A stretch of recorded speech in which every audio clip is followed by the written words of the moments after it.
Hello guys, welcome to my channel. Episode की शुरुआत कजरी से होती है। वो क्यारा को दरवाज़ा बंद करने के लिए कहती है। क्यारा दरवाज़ा बंद कर देती है और उसे विक्रम को अस्पताल ले जाने के लिए कहती है। कजरी मना करती है और कहती है कि उसे नीचे गिराने की धमकी दो। क्यारा कहती है कि अगर तुम उसे नहीं छोड़ोगी तो मैं सबको बता दूंगी। कजरी कहती है कि जब तुम बता के वापस लौटोगी तब तक तुम विक्रम और खुद को मरा हुआ देखोगी। क्यारा को लगता है कि कजरी विक्रम से प्यार करती है, मुझे उसे सही तरीके से करना होगा। फिर वो बैठ जाती है और कहती है कि विक्रम ने तुम्हारे लिए बहुत कुछ किया है और उसे छोड़ने के लिए कहती है। कजरी कहती है कि ताकि वो तुम्हारी गोद में बैठ सके। वो कहती है कि उसका प्यार छीन रही है और उसे जैसा कहती है वैसा ही करने के लिए बोलती है। फिर क्यारा कहती है कि एक बार मेरी बात तो सुन लो। कजरी कहती है कि तुम मुझे क्यों बुरा बना रही हो, जैसा मैं कहती हूँ वैसा करो। वो क्यारा के गले पर चाकू रखती है और उसे धमकाती है।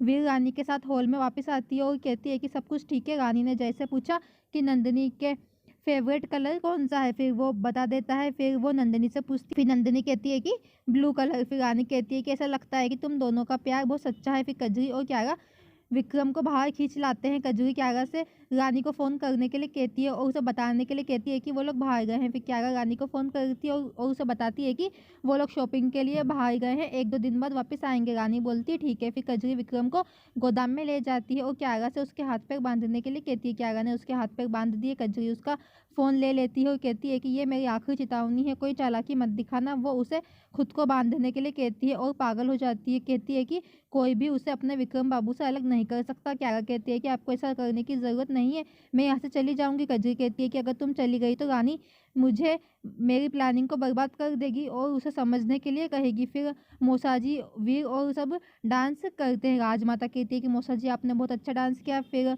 रानी कहती है कि इस बार शादी अच्छी होगी। राजेश्वरी कहती है कि मैं पहले अलग थी लेकिन अब बदल गई हूँ। रानी कहती है कि चलो पिछली बातें भूल जाते हैं और कहती है कि मैं भी झल्ली थी और कुछ भी कहती थी और आप सभी से बहुत कुछ सीखा है। वो कहती है कि आप हमेशा खुश रहेंगे, आपके 3 बच्चों की शादी होने वाली है, ये खुशी का पल होगा। राजमाता राजेश्वरी को आगे बढ़ने के लिए कहती है और कहती है कि आज हमारी फैमिली साथ है, हमें और क्या चाहिए। राजेश्वरी रानी को आशीर्वाद देती है और कहती है कि ये उनकी वजह से संभव है, मैं किस्मत वाली हूँ कि मुझे आप जैसी बहू मिली।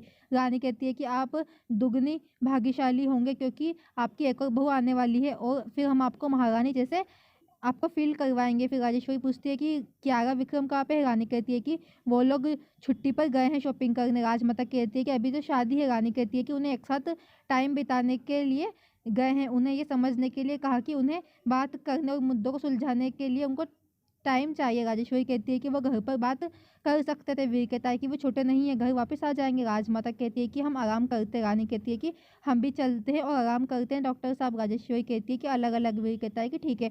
फिर राजेश्वरी जय और नंदिनी को भी अलग रहने के लिए कहती है। वो फिर कहती है कि क्यारा विक्रम होते तो उन्हें भी मैं बोलती। फिर चंपा को लगता है कि नंदिनी कल नहीं उठेगी। वो नंदिनी के लिए दूध लेके आती है और कहती है कि पता नहीं रानी अपने बारे में क्या सोचती है और तुम्हारे लिए दूध क्यों भेजा। नंदिनी कहती है कि अगर रानी को तुम्हारा सच पता होता तो तुम्हें मेरे पास नहीं भेजती।